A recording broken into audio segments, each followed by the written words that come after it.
Right, this clip is going to look at algebraic fractions. An example 6 could be something that would have appeared on a higher tier GCSE question.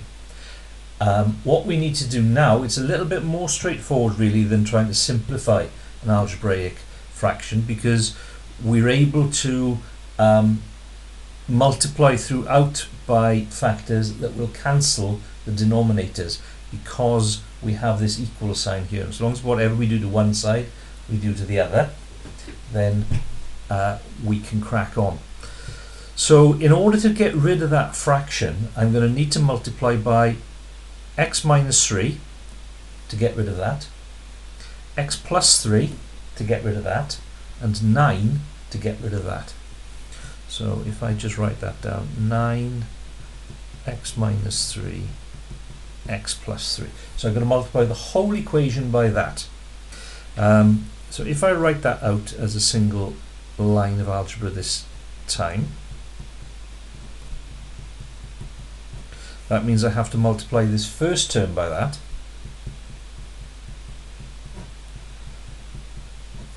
I've introduced those brackets there just so we can see that they're grouped. It means it doesn't change that form at all. Then I have to multiply this term by that.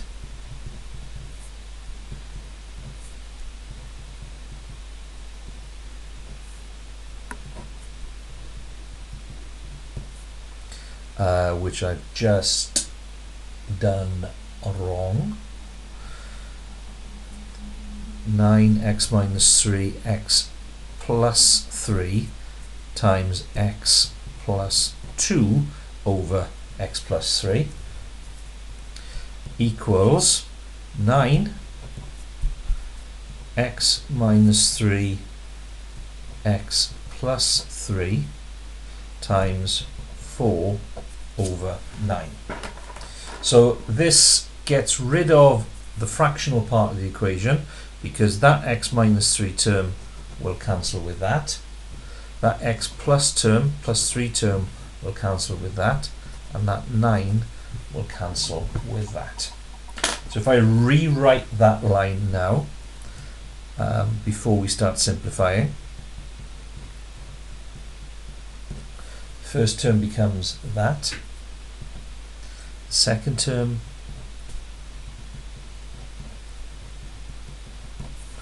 is that, and then on the right hand side of the equal sign I have 4 bracket x minus 3 x plus 3. Now if you don't like that concept of writing that whole line in, then another way of doing it is just to say, right, well, if I'm multiplying throughout by that, if I'm cancelling the x minus 3, the first term is going to be 9 x plus 3 times that. The second term is going to cancel that, so it's going to be 9 x minus 3 times x plus 2, and on the other side of the equal sign, the 9 will cancel, leaving me that times 4. So you could go from there, writing that down, straight to there. All depends on your confidence. Okay, let's now expand the algebraic part. So I'm going to leave that 9 there for now. X squared minus 2x plus 3x is plus x minus 6. I'll leave that there for now and just deal with the double brackets first. X squared plus 2x minus 3x gives me minus x minus 6. I'll do the same here. X squared plus 3x minus 3x is 0 minus 9. I can see, or I can anticipate, that what I'm going to end up with here is a quadratic expression of some form. 9x squared plus 9x minus 54. Remember, this time I'm multiplying in that minus 9x plus, minus 9x squared plus 9x plus 54 equals 4x squared minus 36. Then x squared is going to cancel on that side. The 54 is going to cancel on that side, but I've got 18x. The x squared remains positive there, so I'll take that 18x across this side. So I end up with 0 equals 4x squared minus 18x minus 36 equals 0. Well, it doesn't matter whether it's 0 equals or that equals 0. They're all positive, so they're all even, so I can divide by 2. So if I then write it as 2x squared minus 9x minus 18 equals 0. So we've got a quadratic equation then to solve, and we've got a coefficient greater than 1 in front of the x squared. Makes it a bit messier. There's lots of things you could do here. You could do it by inspection. You could go straight to the quadratic formula if you wish. The way that I was taught to deal with this was to go by grouping, and if this isn't the method you use, then you'll probably want to skip this if you've got a better method. So I would do 2 times minus 18 is minus 36. What I would then want to do is find a factor pair of minus 36 which adds to minus 9, because I'm going to replace the minus 9 with that. So for me, I'm going for 12 threes, because 12 threes are 36 and the difference between 12 and 3 is 9. So I'm going to rewrite my quadratic as, and I want minus 9, so minus 12x plus 3x minus 18 equals 0. So all I've done is rewritten that minus 9x as minus 12x plus 3x, knowing that they will multiply to give that. You then look at a common factor in the first pair, where I can take 2x out, leaving me x minus 6, and then look for a common factor in the second pair, which is going to be plus 3, also leaving me x minus 6. So I've now got another common factor, which is x minus 6, leaving me 2x plus 3.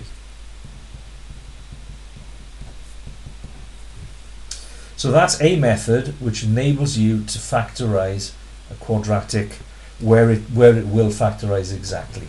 You could have done completing the square, but you'd have had to take 2 out as a common factor, which is messy, or you could have gone straight to the quadratic formula, but that is a skill that you should have and should be comfortable with at A2. So from here, either x minus 6 equals 0, which gives a solution of x equals 6, or 2x plus 3 equals 0, which gives a solution of x equals minus 3 over 2.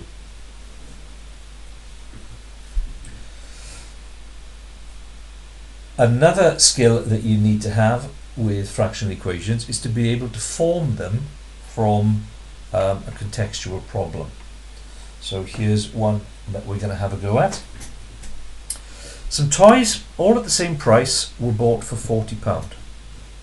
If the cost of each toy had been £1 more, then 2 fewer toys could have been bought. Find the number of toys that were bought. So that's my unknown, that's what I want to find out. So if I let number of toys to be bought equals n, not pounds, n, I can use that to work out the cost per toy. They're all costing the same amount. So if there were 10 toys that were bought for £40, then 40 divided by 10, each one would cost £4. So the cost per toy would be 40 divided by n. So some toys, all the same price, were bought for £40. I want to know how many. That's how many. If the cost of each toy had been £1 more,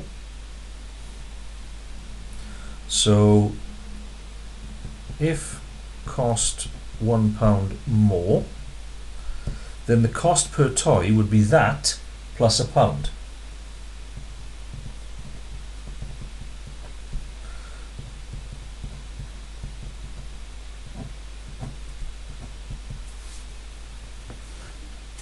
And if that was the case, 2 fewer toys would have been bought.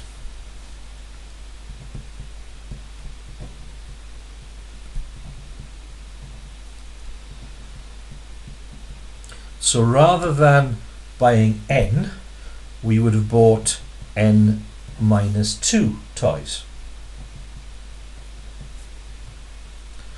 So I've now got to form an equation with that information. Now, they still cost me £40. So with this new piece of information, that's the cost of each of them, and that's how many there were. So if I multiply that by that, it's going to give me 40. The cost per toy times the number of toys bought. So 40 over n plus 1 times n minus 2 must equal 40. Let's deal with this first of all. I can write that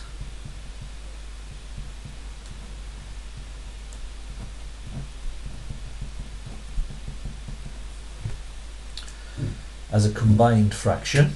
If you just think of that, if you broke it up, you'd have 40 over n plus n over n, where n over n is 1. So that is identical to that. But what that now enables me to do is multiply throughout by n, because it's an entire denominator.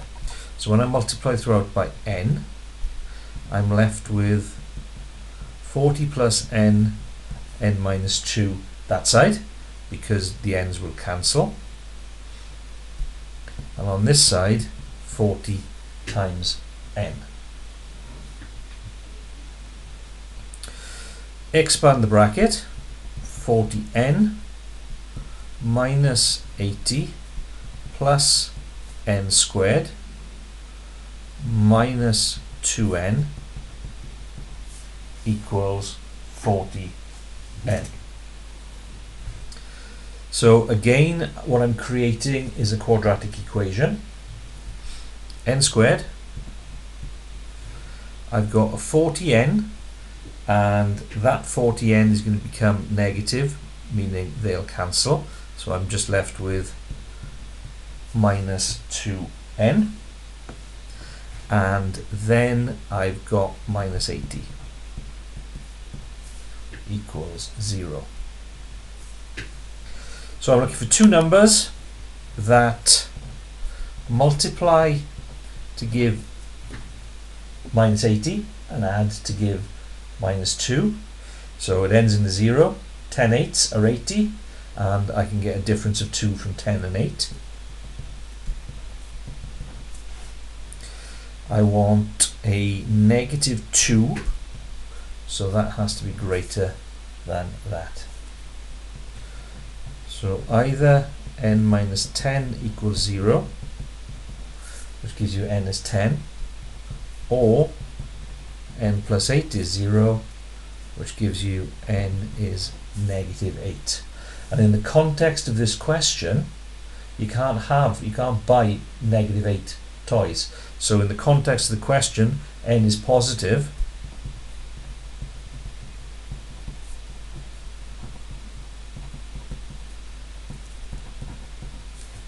so therefore 10 toys were bought. So there you go. That's the second example that we'll go through on algebraic fractions before you then get stuck into exercise 7C.